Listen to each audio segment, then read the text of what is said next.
much just by 3 more students, but also in terms of the class dynamics, it seems that this class is a lot more vocal. That's great. That's awesome. That means that, you know, all the knowledge or information, it's not just me, obviously, because all of you have your own unique backgrounds of things to say and contribute to the study of language, right? So because of that, and also because of me being sick, etc. Also, I feel like our class schedule doesn't help. It's like 1 hour and 15 minutes. Why does everybody else get 3 hours for Monday, Wednesday, Friday? I don't know. I'm just thinking out loud.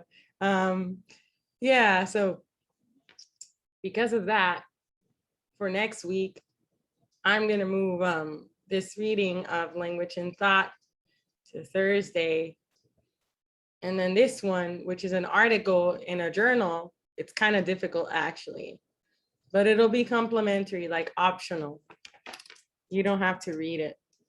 Also, it's quite challenging. So, you know, if you were having difficulties with some of the journal articles before, well, this one, you don't have to read it, although I will reference it. It's also really, it's quite interesting because it's on philosophy of mind, right? This time I have like something in my eye. It's not that it's water. Okay. Yeah, so that turns complementary. And then today we're supposed to be on language socialization. The last time I didn't finish the third wave. So I'm gonna try and say some things about the third wave today, you know, because I have to follow through content and objectives. So pick it up from third wave, then see what I can cover from language socialization. And then your reflection that was postulated for this Saturday gets an extension for next Saturday so that you know, you don't feel lost, because I may not be able to talk about everything about language socialization today because I'm still trying to cover the third wave of variation from last time, and I'm gonna start covering language socialization. So because we have a sort of packed class, I will be taking less questions. I will be taking less comments. If you have anything to say, you can raise your hand and I'll consider it. But if I make a question, then, you know, obviously I want response. But that's how it's gonna go down today, okay? And I'm feeling a lot better, so thank you so much for your kind wishes. Okay.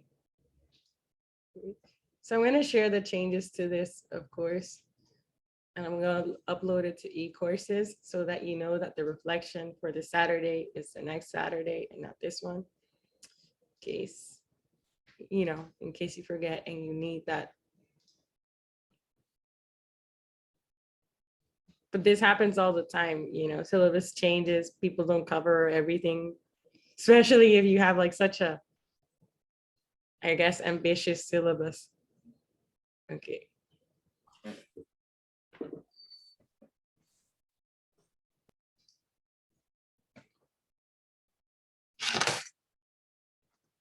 Vamos para allá. Third wave.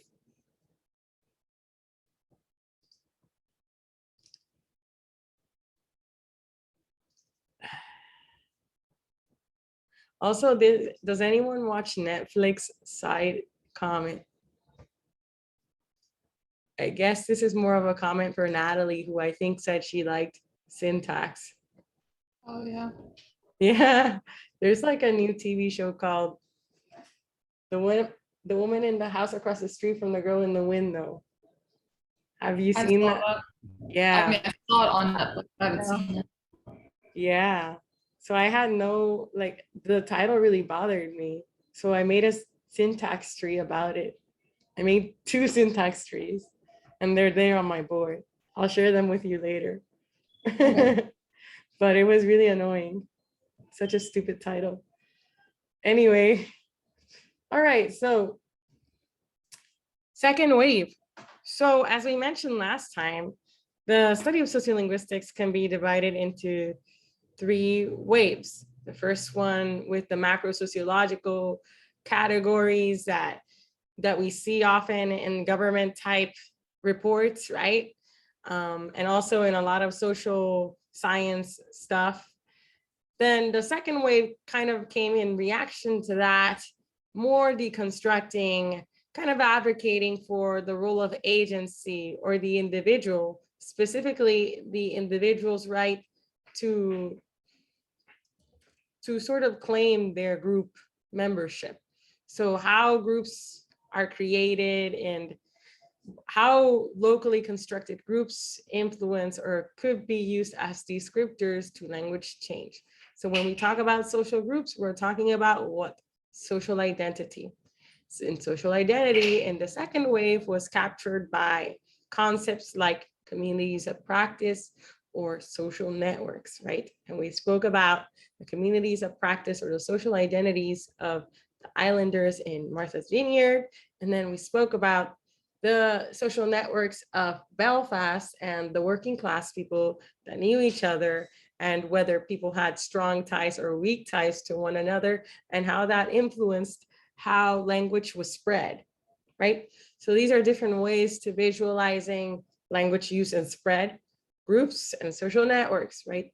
So ethnographic studies of geographically defined communities emerged from this time, and local categories were linked to demographics that were traditional. So local categories like Penelope Eckert's idea of the jocks and the burnouts in the Detroit Suburban High School, how she made sense of the language use and the vowel trends in this school by taking into consideration locally emerging groups like the jocks and the burnouts, and whether these constructs tied to other demographics like gender, she looked at gender, and class, right? So it's kind of like adding to what was already there in sociolinguistics with observational information or information from anthropology and ethnography. So on top of the fact that I have these traditional demographics from first wave, I'm gonna add an ethnographic layer to this in the second wave, right? So variables are seen as indexing locally defined categories. So instead of seeing a variable or a way of speaking as indexing class or working class urban speech, they're seen as indicating jock, nerd. One second.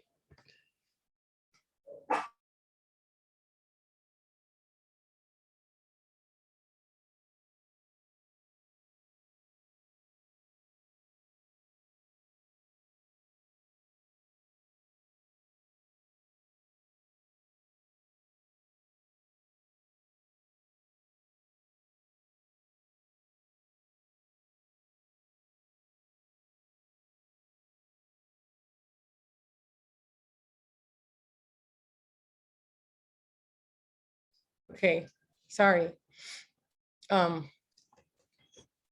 Yeah, so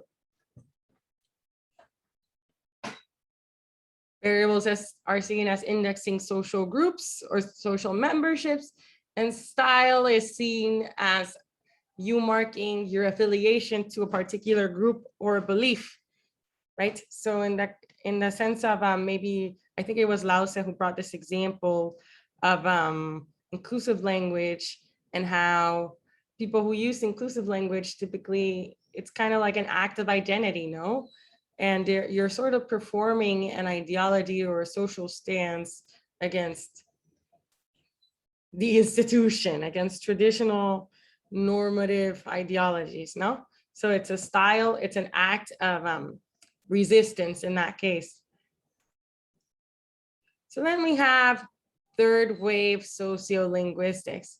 So third wave sociolinguistics is a little bit more offbeat from the previous waves, in that if you think the second wave was quite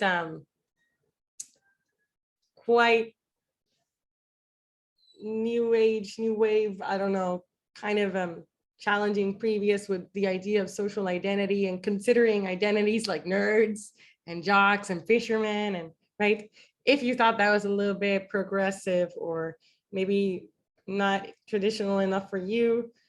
Third wave is all about, yes, still considering communities of practice, so still considering social identities, but it's also considering the interaction.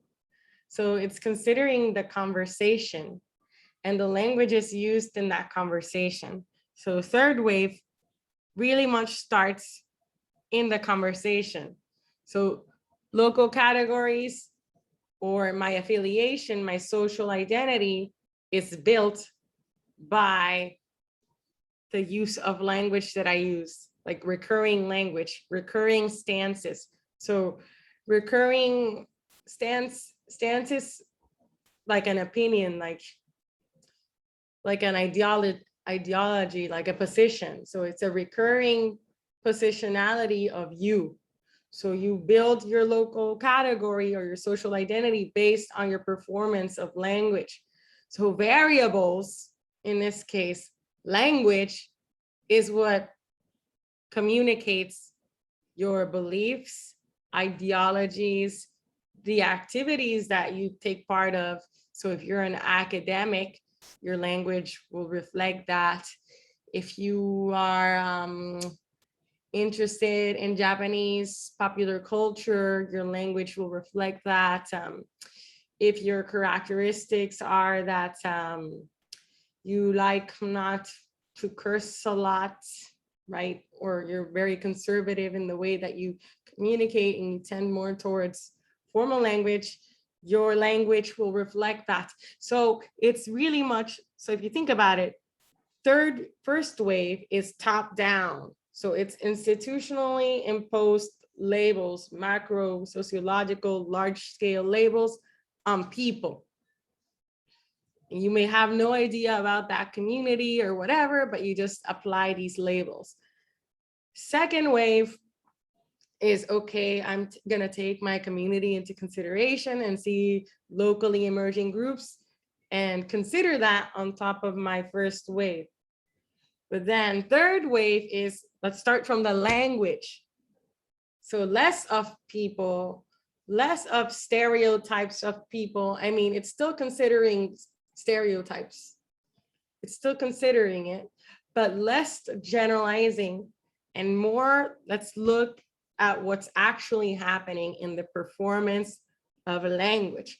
So style, language style is key in third wave sociolinguistics, because style is, or the recurrence of linguistic forms, recurrence es que sigue repitiendo, is what builds an enduring persona. It's what makes you or you affiliate with all of these different ideologies. So language is an institution, and its practice accumulates, produces, and reproduces in respect to that institution. An individual's stylistic competence, so their understanding of style, lies in the layering of communities from the individual speaker's most intimate contacts, the imagined community that is the English-speaking world. So their understanding of how to move around, the norms, the appropriateness of language, what's cool, what's not cool, what's desirable, what's undesirable, what's prestigious, what's not prestigious, all that knowledge happens, or they gain it from their interacting with communities, right? Their intimate contacts or maybe acquaintances. So then they've gathered this repertoire of features that they can stylistically use or strategically use as they please in interaction. So this doesn't happen as consciously as I'm describing it, right? But that at some point in time, perhaps it was conscious, but then it becomes kind of automatic. So for instance, when you address a stranger, automatically, you know, in the context of Puerto Rico, it makes sense that the language style that I appropriate is Spanish, because I don't know if he's gonna know English or Spanglish or whatever, right? If you're in an interview, you know that you're supposed to sound more formal, no? And that knowledge was given to you by, I don't know, your teacher or your parents, whatever. If you're addressing certain, even in the local level, like if you're addressing certain groups, you know how you can address them, how you can't, whatever, because all of this communicative competence was gathered or learned from engaging in different communities. So it's really the idea that language itself is a symbolic system with meaning. So it has meaning, language has meaning. So third wave sociolinguistics is all about the meaning of language, or the social construction of meaning in language. So as it's in the local scale, so micro. So we start from the macro, first wave, second wave is local construction of groups, third wave is the local construction of meaning based on language. Does that make sense?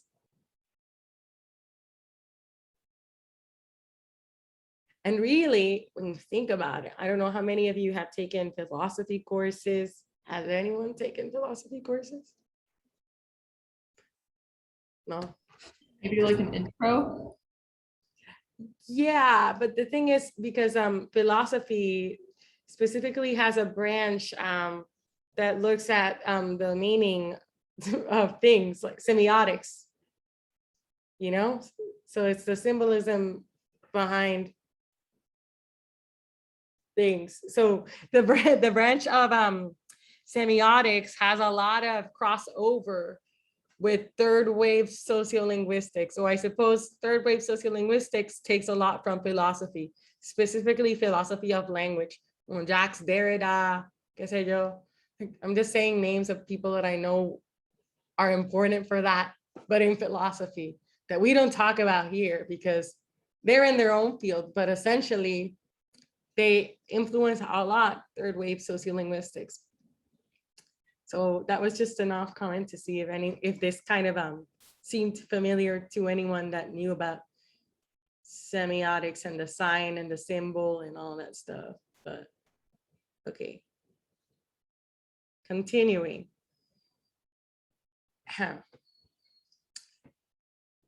So third wave has a contemporary concern for many sociolinguists. The focus is not on variation as a reflection of social place. So it's not the situation that you were born into or the communities that you interact with, but on language as a resource for the construction of social meaning. So people have fluid identities. So I'm not just a jock or a burnout. I am multiple things, no?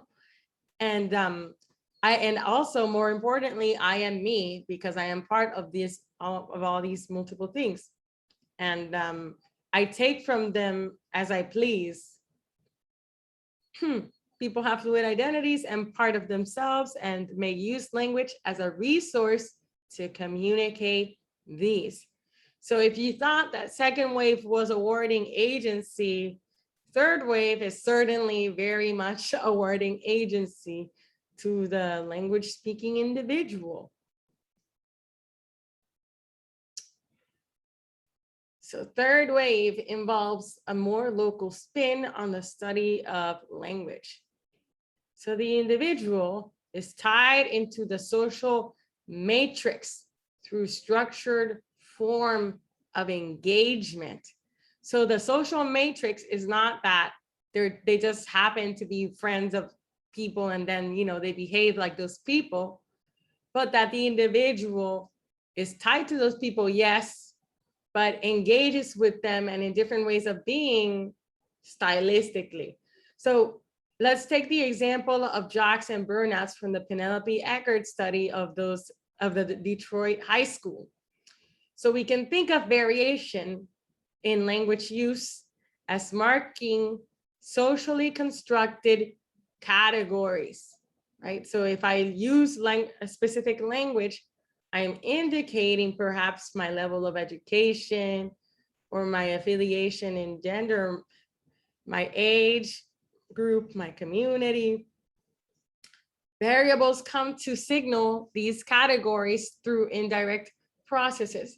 So it's not that necessarily a way that I use language automatically indicates that I'm upper class or middle class or whatever, but it's a much more subtler process that language garners or acquires its meaning, which we call, I suppose I'm not gonna complicate your life and tell you what it's called yet, but yeah, so we're talking about layers of meaning right now. Yeah, so in particular, variables come to signal categories through the processes of language practice and the ideologies that constitute these practices.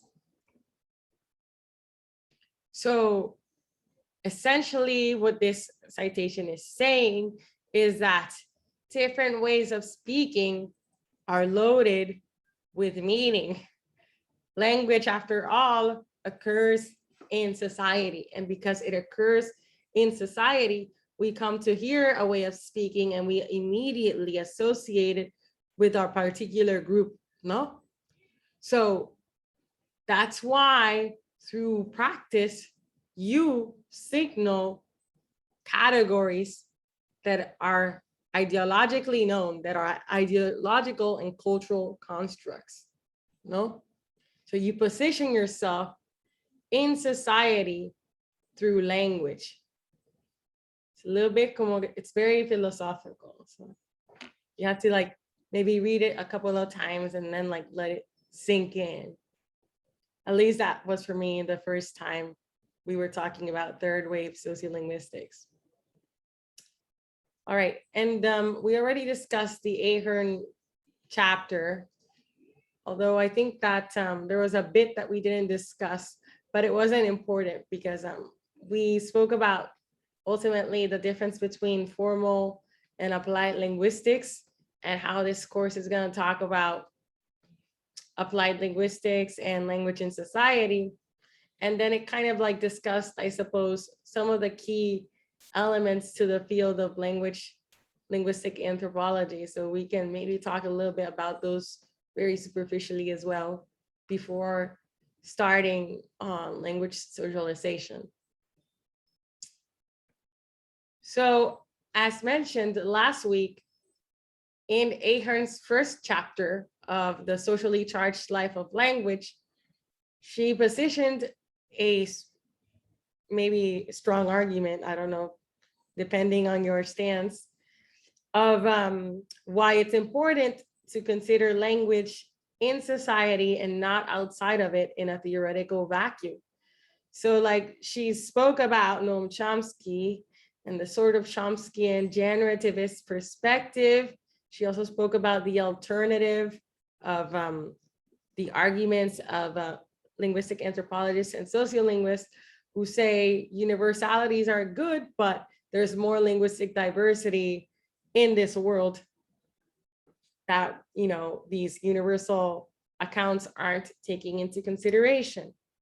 Therefore, we have these opposing sides of the theoretical pole that often shape a lot of departments in the United States and abroad of people who observe language as this carefully constructed entity so that they can make certain rules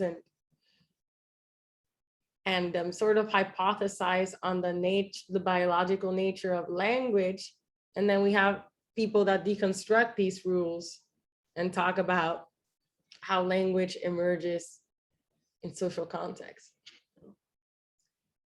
In terms of linguistic anthropology, specifically towards the end, Ahern goes on and talks about specific key concepts in the area.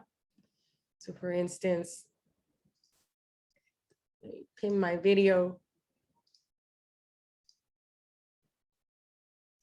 She talks about language as being seen by anthropologists as multifunctional.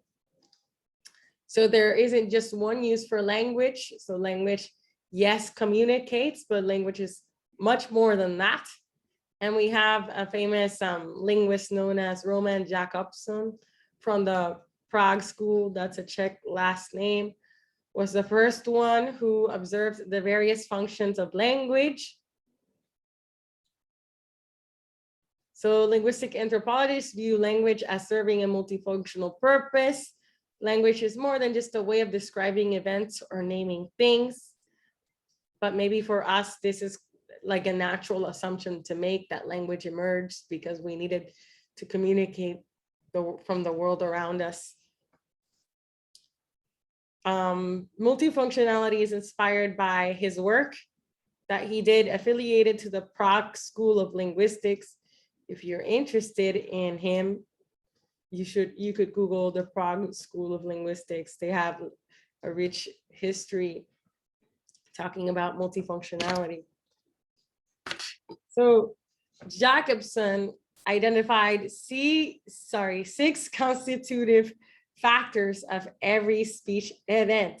So for him, every speech event has these 3 factors. So it has a speaker who's expressing, has an addressee or an audience. There's a context that we have to consider. There's a message that maybe reflects the context or the expression of the speaker or something for the addressee. There's contact. And then there's the 6th one, code, which is meta-linguistic. So let's break these down. Code is the language. Okay, so the message is expressive, feelings, opinions. Ouch, I feel so embarrassed. It's a dominant function of language, according to Jacobson, to convey a message. The connotative is the addressee-oriented message. So questions for somebody, commands, greetings, hi, Susie. Referential is the 3rd person, more abstract towards the event, right? The context. So we see it here, context. The space or time, the Dow Jones plummeted 500 points today. So the context, Dow Jones today. Nepal is sandwiched between India and China, geography, no. Multifunctionality, number 4, it's poetic. So the utterance is oriented to itself. It calls to attention the sounds and patterns of language and manipulates these. So perhaps this is more of a linguistic take of the interaction. So everyday speech is filled with alliteration, rhyme, repetition, parallelism, playing around the structure of words. So the poetic is about the actual tools, right? Or the language style. So let's go back.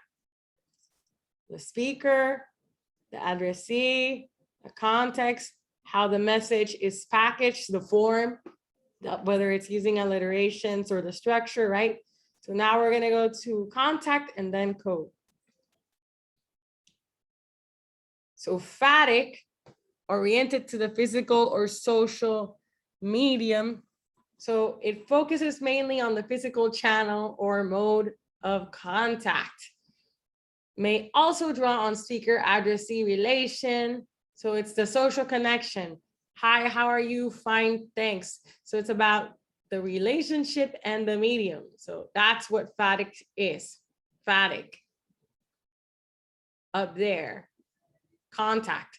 Phatic. What type of contact is it? And then finally, code. Number 6. There, which is the language itself. And for some reason, it's missing from these slides. So finally, code, which is the meta-linguistic function. Altogether, these are, according to Jacobson, the different functions of language. I suppose as well, when it says meta-linguistic, it talks about the social meaning behind language. So speaker, addressee, context, the message, how it's packaged, contact, or the type of relation between these people, and then code, the nature of the code, the meaning behind the code. So that's meta. So not only is linguistic anthropology concerned with the multifunctionality of language or the different ways that language can be analyzed, but linguistic anthropology is also interested in language ideologies. In fact, as we discussed in the previous paper, third wave sociolinguistics is all about style and language ideologies attached to those styles. So language ideologies is really a key element to sociolinguistics today, and a lot of the post-structuralist movements that try to analyze language away from the fixed categories and more towards language is a tool, it's a living entity that can garner meaning in interaction, or it can be added meaning, or the meaning itself can be challenged by newer occurrences.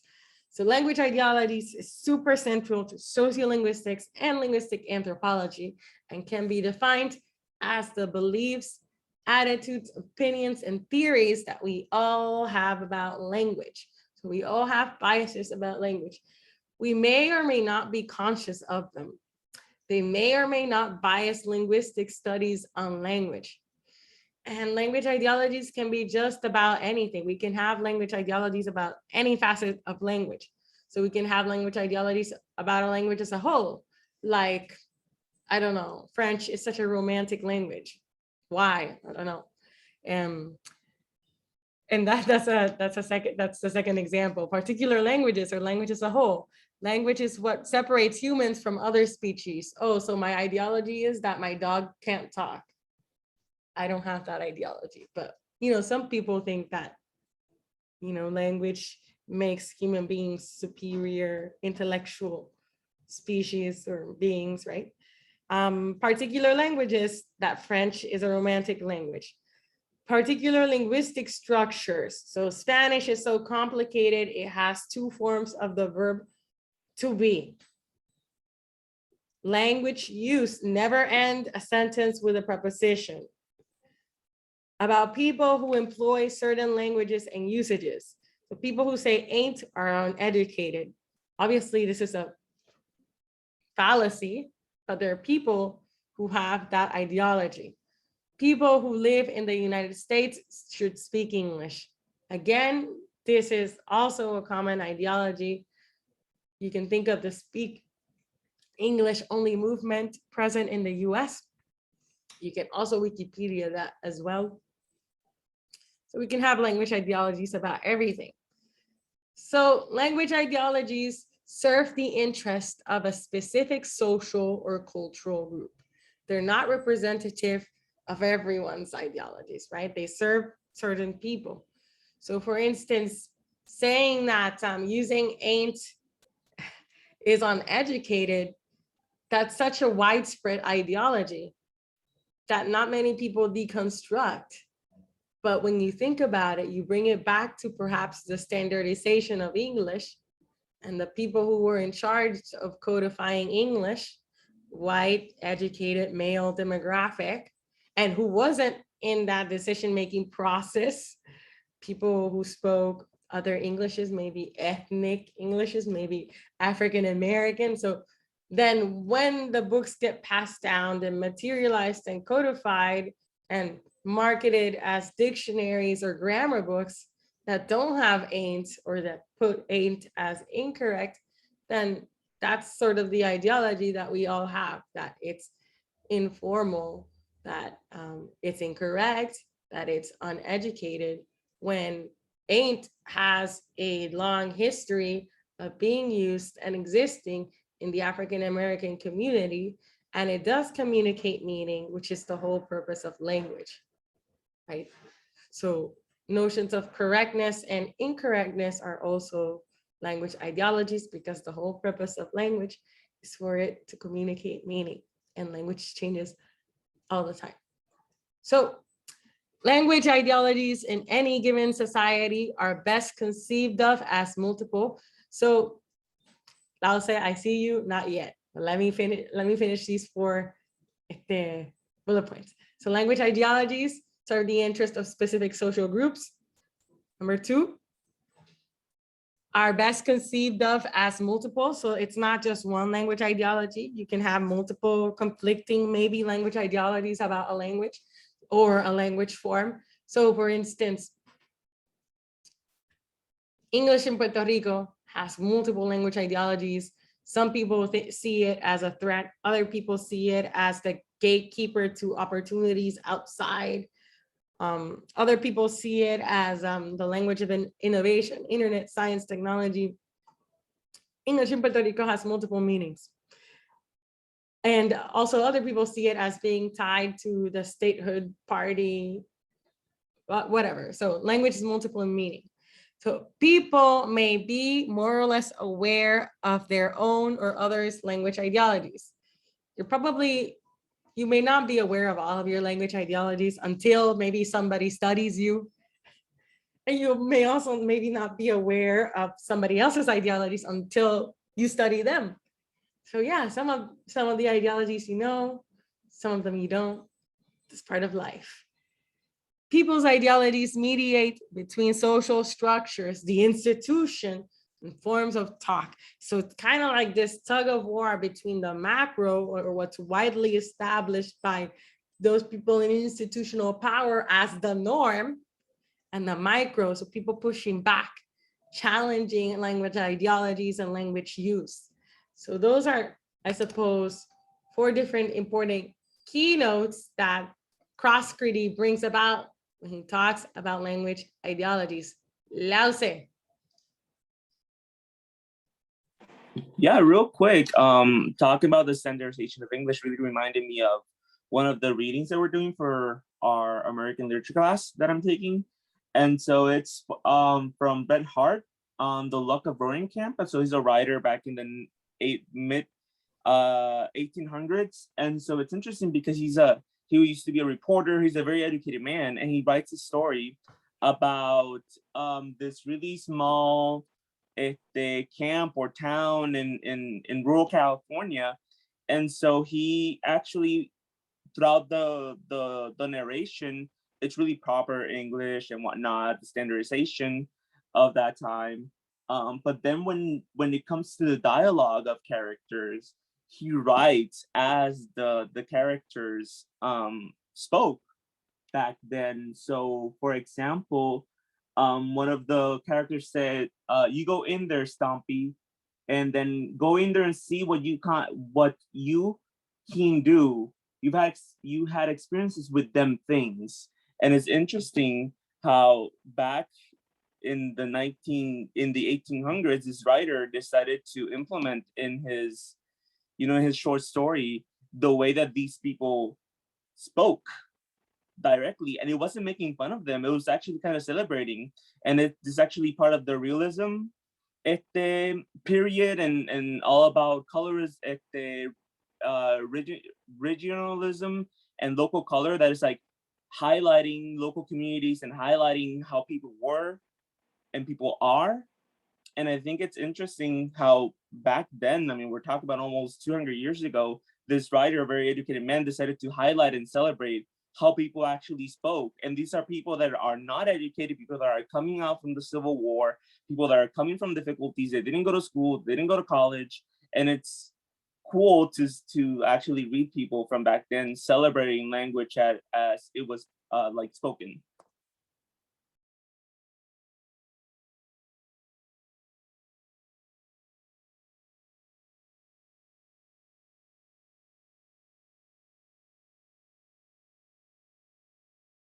Lause, I said, sorry, I was like talking, but then I was on mute and nobody told me. But that's such an interesting parallel to make. So can you remind me of the name of the author so I can look it up and see if I can like incorporate it in the future?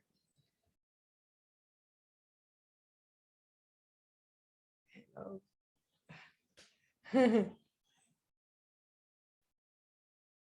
Lause? Oh, I just did what you did.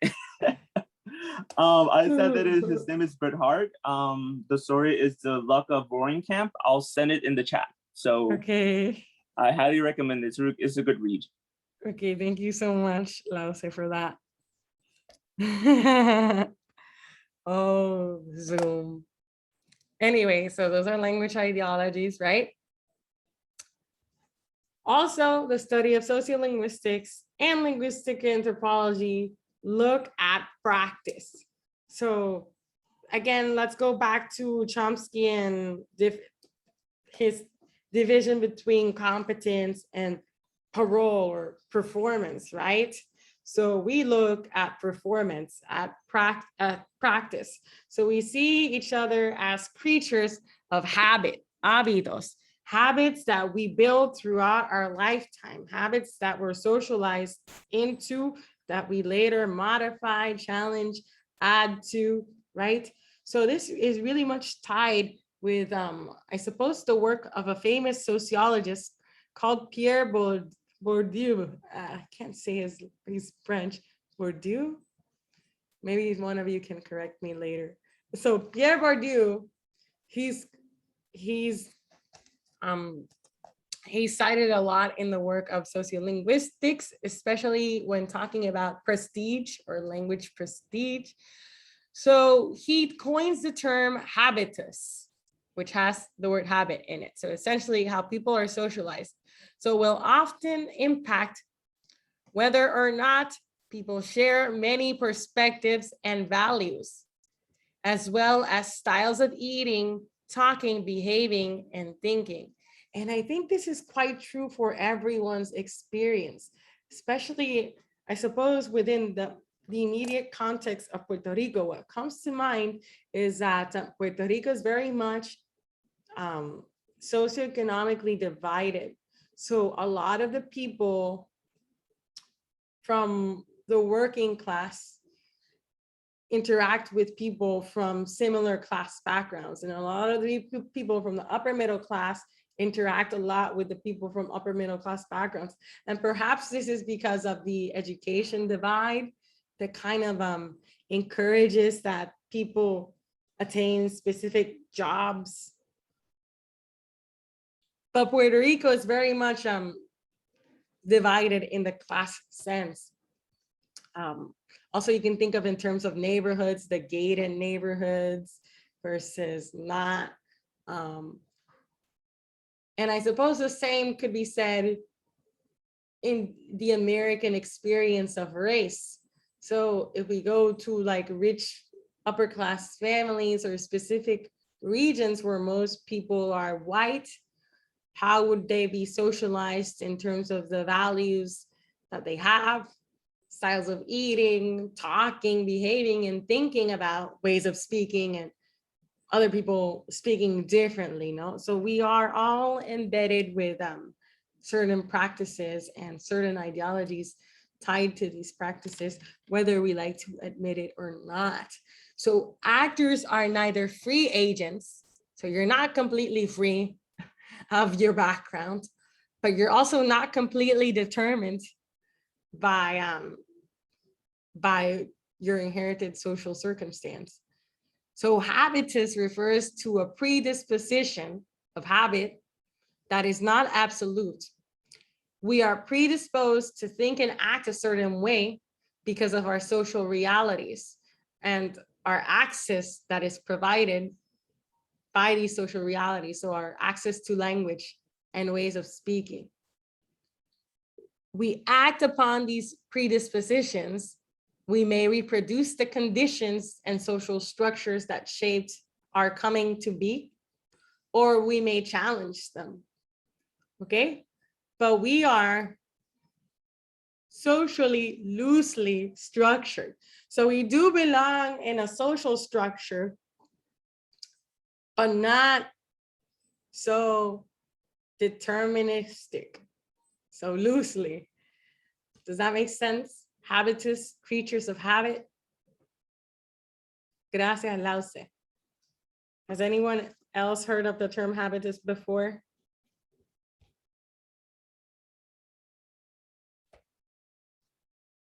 No? Okay, so I apologize if this is all quite new or theoretical. If you have any questions, feel free to email me. And then it's my favorite term, just because I think it sounds funny. Indexicality. So third wave sociolinguistics is very much influenced by semiotics, social meaning. So it awards agency to people by saying that, look, language is a symbolic tool with meaning. And so people who know the meaning can then access or tap into that way of speaking and use it stylistically in interaction. So the whole study of meaning or social meaning in language is the study of indexicality, indexicalidad. Yeah, so indexicality is the study of social meaning in language. It's the main interest of third wave variation. It was brought to sociolinguistics by Michael Silverstein, who passed away last year. But it's not a term from sociolinguistics. It was conceived by a semiotician, so philosopher, Charles Sanders Peirce. Or is it Pierce? I think it's Peirce. In 1955. So it's from semiosis, the study of symbols, and index by Saussure, or Ferdinand de Saussure, establishes the link between a concept, el concepto, the signified, and how it is represented in a sound pattern, the signifier, or in a word. So the concept of the tree is the signified. So, but the signifier is the word for tree. So tree is the symbol that stands for the concept, ideological construct of a tree. The interpretants play a key role in deciphering, reproducing, and challenging the meaning of tree, or maybe adding different symbols or different words that refer to the same concept, tree. So there are different ways that you can play around with the study of indexicality, but this is a very elementary example of what an index is. It's quite direct. A tree, the concepto, is indicated or indexed or represented by the word tree. That's super basic. That's direct indexicality. But most levels of indexicality or most performances of indexicality are not direct, but they are indirect. But we'll talk about that later on. Don't want to complicate your life. So in the study of semiosis, when we think about meaning, we think about an icon. So there's an icon. It represents an idea. Maybe we can think about a sound representing an action, like in an onomatopoeic word. What's an example? Cock-a-doodle-doo. En español, kikiriki. Index, a dynamic connection between an object and the senses of memory of a person for whom it serves as a sign to. So smoke indexes fire. Symbol is a sign that refers to its object by virtue or habit. So altogether, I suppose you don't need to know these, but just know that these vocabulary words influence the study of indexicality, which is key to studying language in its social context. We need to know the social meaning of language so that we can interpret language in its social context. So we're not gonna go, I think it's enough. I think we're gonna have our own class on indexicality. But concluding remarks, language, culture, and social relations are so thoroughly intertwined that they must be studied in connection with one another. The field of linguistic anthropology provides some of the necessary tools for arriving at a deeper understanding of these: linguistic and cultural and social phenomena. So that's Ahern, and that's last week. Oof. Now attempting to scratch, I feel like it would be a little bit of an overkill to introduce anything different now, because that was in itself very theoretically heavy. I don't know. I'm gonna take questions now. So any questions? And then the socialization on Tuesday. Questions on Ahern and Eckert, third wave, multifunctionality, language ideologies, indexicality, Jaritza.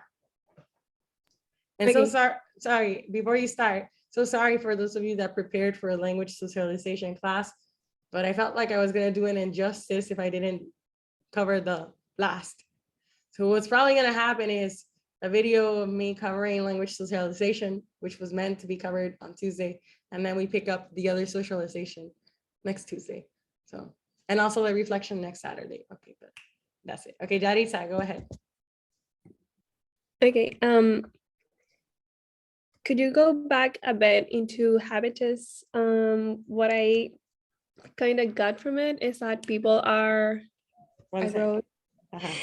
predisposed to have like certain language practices, but based on their social dynamics. But it doesn't mean that we cannot question them and decide to go in a different route. Is that okay, or am I like misunderstanding the No, concept? that's precisely it. That's good. Okay. Any other comments or anecdotes or reflections on third wave and lexicality, habitus, language ideologies?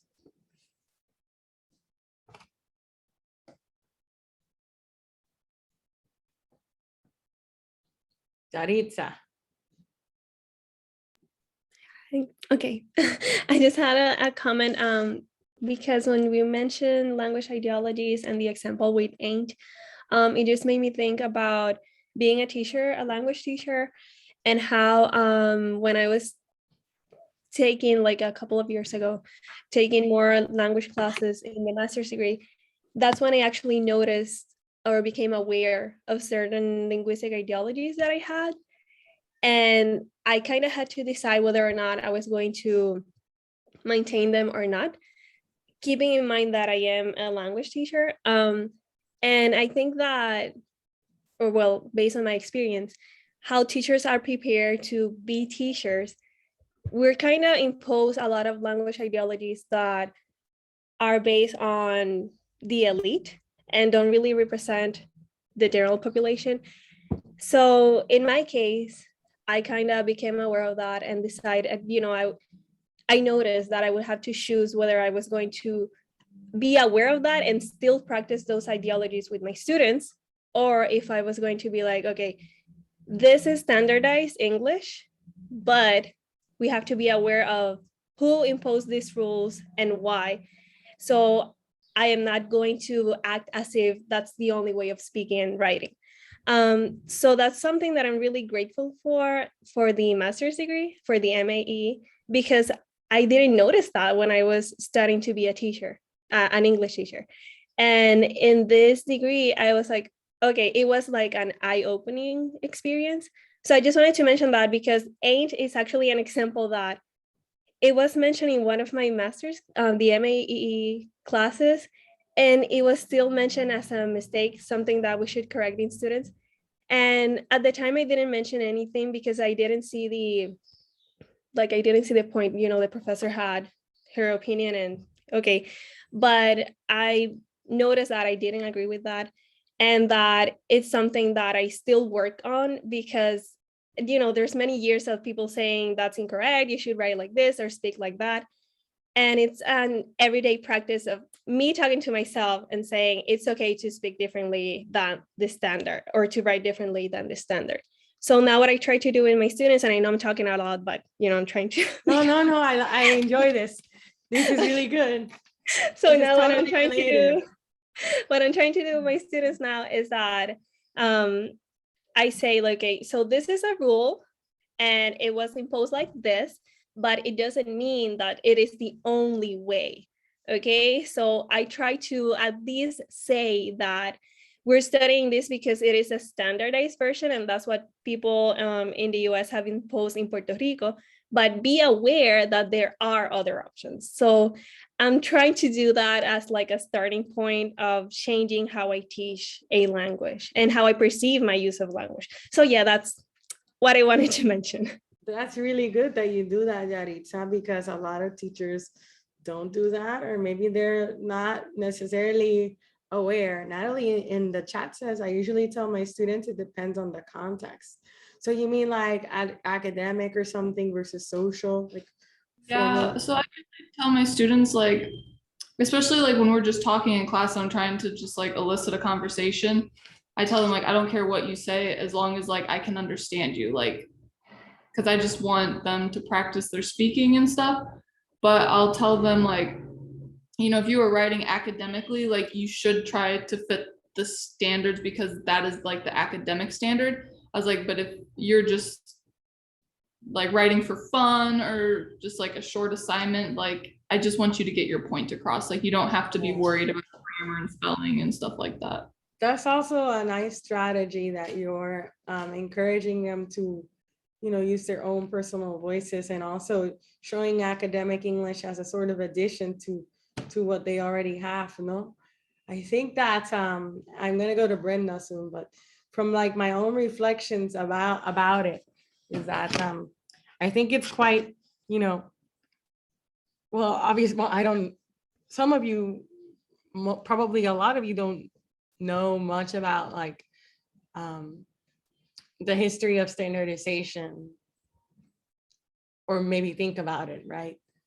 So I suppose we're sort of like, obviously we live in a world of institutionalized racism, and that's reflected everywhere, even in language, even in how we teach language and what notions of correctness. But that's the world that we live in. That's the reality that we're born into. That's just how it is.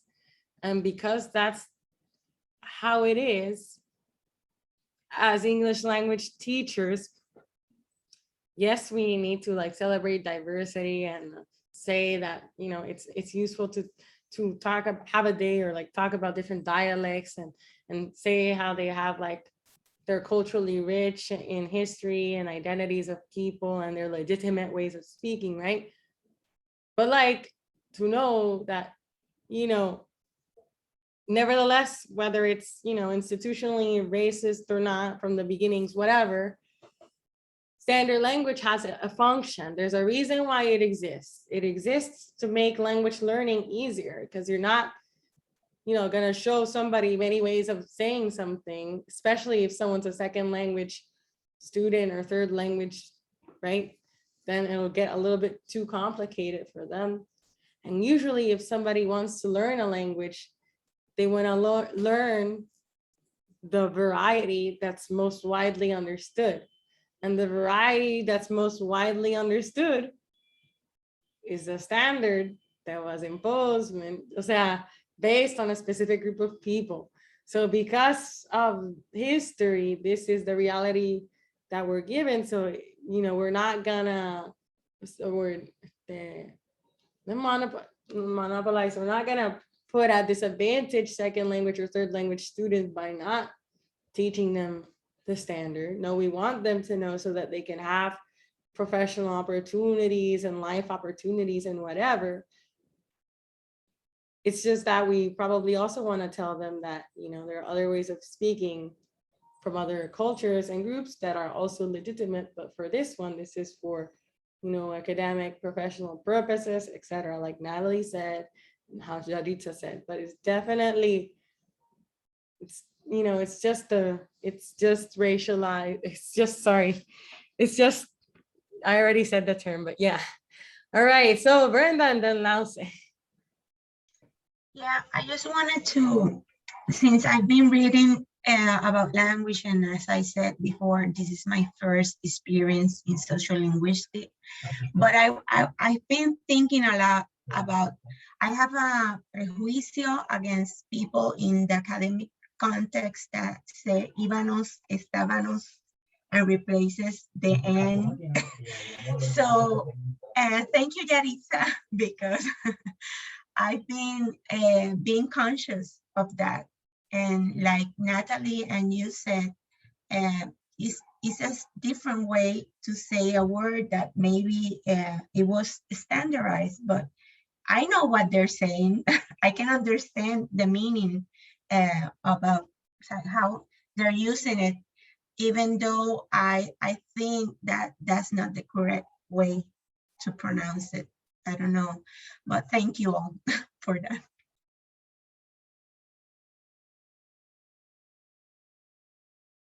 You're muted. So you sort of advocate for difference a little bit in Spanish then. That's really nice of you. For me, sometimes it's very hard. I don't know. I think that because I wonder whether I would be as forgiving in Spanish. I don't know. See, we all have language ideologies. Well, my experience is that most people, especially in professors in Spanish in that program, they're not forgiving in that. But in psychology, we are very conscious of diversity. My program is, I don't know other university programs.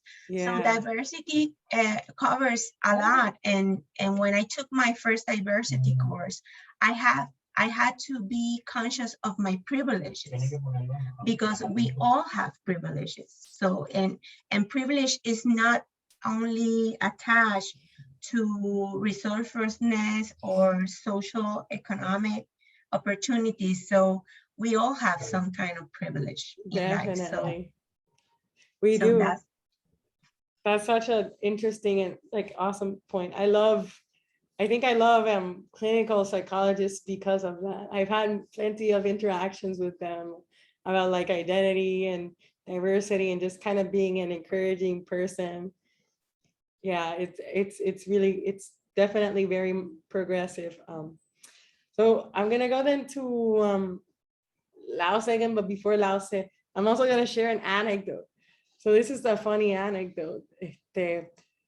When I was a couple of years ago dating, I met this person. Like I was gonna meet a person that I had never met in my life, and I was like texting the person through WhatsApp, and I was very excited because I was gonna meet this person who had a lot of things in common with me. And then the person leaves me a voice. And in that voice message, I'm a linguist, right? So I notice things, but I'm also a sociolinguist, so I'm not supposed to judge. But he changes the E in mira to an I. So instead of mira, mera. And like he does that with a lot of when that happens in a lot of words. Where I should be, he says it with an E. And after I heard a couple of voices, I still gave him a chance, but that definitely influenced the future, the outcome of that. So I think that made me realize at that moment that I wasn't as progressive as I thought. Because I was judging attractiveness based on how somebody sounded. Well, yeah. Anyway, but Laose, go ahead. I kind of wanted to add an experience I've had as a tutor at the English Writing Center here at Colegio. And as a tutor, I have to give out like speaking logs. So basically, basic intermediate students of English have to come to me and speak to me 15 minutes in English. And for as Brenda said, we all have privileges. And so what my privilege in that position is that I know English and these people do not, or no, they do. Let me correct myself. They do. They just haven't developed it yet. And so it's a very stressful situation for them. And something that I've noticed is that that now I'm making the connection through this class is that they don't have language ideology in English. They have a language ideology in Spanish, but since they're learning the language, they don't have like a social context or a dialect. They don't have like a basis in the language. So they're trying to speak a language without actually, you know, having the social or interaction basis or tools. And so, but something that I try to do at the beginning of each lesson is to tell them like, hey, relax, let's just have fun. Like, I'm not asking you to speak British with a British accent. I'm not asking you for palabra de domingo. Just speak. Let's just have fun. Vamos a chingar, vamos a reírnos, and just have a good time. You need to use Spanish and whatnot. And so this one student gave me the best answer that I've heard in my 3 years of as a tutor. I asked her, hey, so do you have any brothers, any siblings? Are you the oldest? Are you the youngest? And she had this look very, very kind of like, like thinking a lot. And then she gave me like the best answer. She was like, yeah, I'm baby. And that was such a great answer because, and I kind of like cackle a little bit. She was like, oh, did I did that? I'm like, no, that was the best answer because you went into your lexicon, to your repertoire words, and you were like, I don't know how to communicate this, right? So I'm going to pick these words and I'm going to try to send this message and hope that he understands me. And I did. And that's how language learning works. Because if I expect this student to speak to me in the standard, in standard American English, North American English, that's not going to happen. And so I try to see, not push away the standard, not push away this awesome tool, this awesome structure that we have so people can acquire language. But in the process, we should be more graceful. We should be more patient. We should invite people to use Spanglish or to do code switching, things that make them like more comfortable while they develop their language. But if we as language educators, we want them to speak formally and how are you and all these different things, or you need to answer, you need to say, oh, I am the youngest of 5 children. She's not gonna say that, but if you just say, yeah, I'm baby, that works, because that's just the beginning for you to develop your language. I like that a lot. I like that I'm baby. Makes me think of the Spice Girls. No sé por qué. It's a separate topic, but like I'm baby Spice. You're big, you're posh, and then girls fighting. Anyway, but yeah, baby, that's cute. Definitely, Laos, I agree. And you know, the literature agrees, and the department agrees that, you know, well, most of the department is with the idea that, you know, the journey to learning English is not straightforward, and we should build on what's already there, which, you know, for the context of Puerto Rico is Spanish. So we build on Spanish by introducing English. So we celebrate using Spanish and English to facilitate the eventual acquisition of English as a system, as a language system. So definitely using different languaging strategies has been proven as a successful method to eliminate any kind of anxiety of like the formal nature of learning a language that's not considered local, no?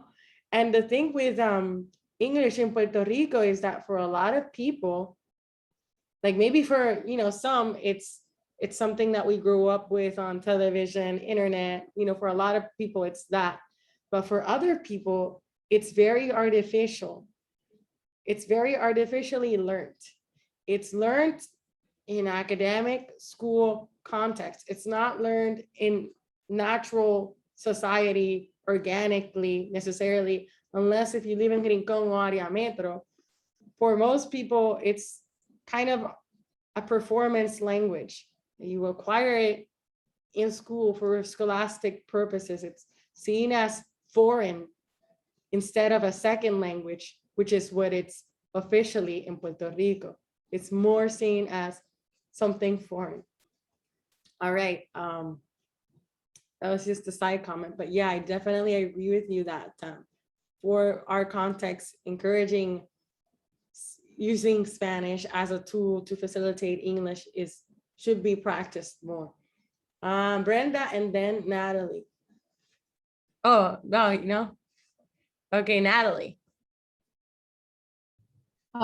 Last day's story, I have like a cute little story of when I taught in Korea. So I was teaching, they're like kindergarten age kids about like, you know, where does the teacher work at the school? So I was like teaching them professions and like they were like answering like where they worked and stuff. And I asked, where does a dentist work? And this kid raises his hand and he says, a tooth spittle.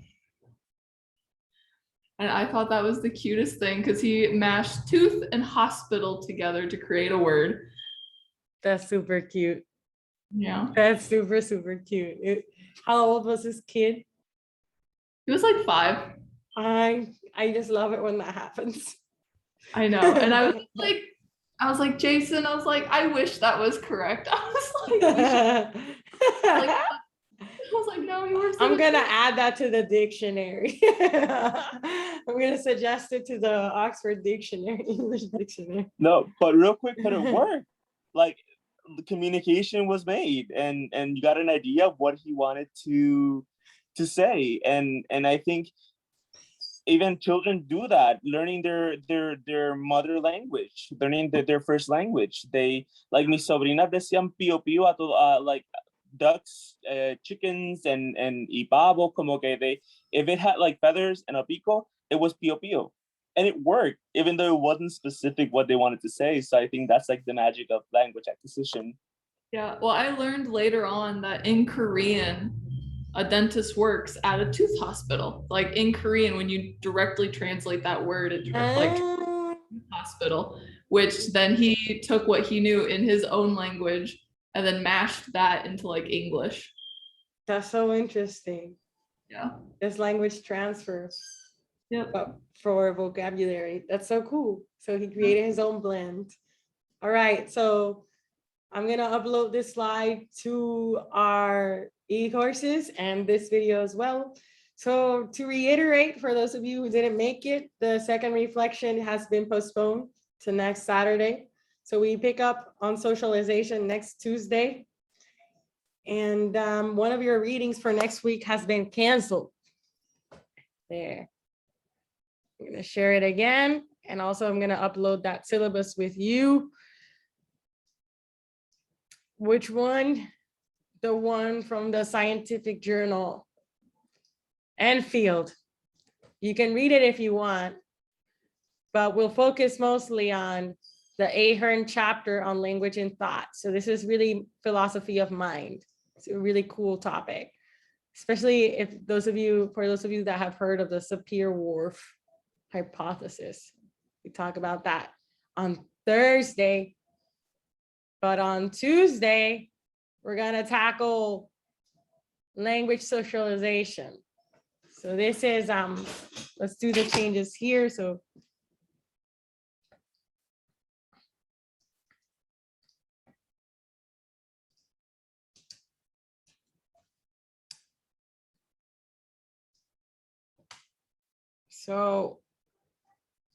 Tuesday is 4? No, Tuesday is 6. 6? Or wait, why do I have 8? What day is Tuesday? Tuesday is 8. Okay, Tuesday is 8. And then Thursday is 10. So language socialization. Tuesday, this week we finished week 1. So then your reflection is on this Saturday. So it can still be on language socialization.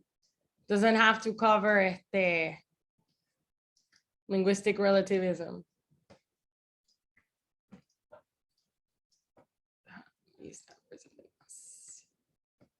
Okay, does that make sense? The changes, we finished week 1 today because we had a lot to say for these two. We do language socialization on Tuesday, followed by language and thought. And then moving on to language ideologies. All right, so I'm gonna share this with you on e-courses and this video. So if you don't have any other questions or comments, then you are free to leave. I see Emily has her hand raised, so you can Yes, stay. I have a quick question. So class start in person next week. Does that mean that we're meeting in person on Tuesday? So exciting. Yeah, Okay, awesome. Thank you. that's a good question. We are supposed to meet according to mandate. And according to my PCR results.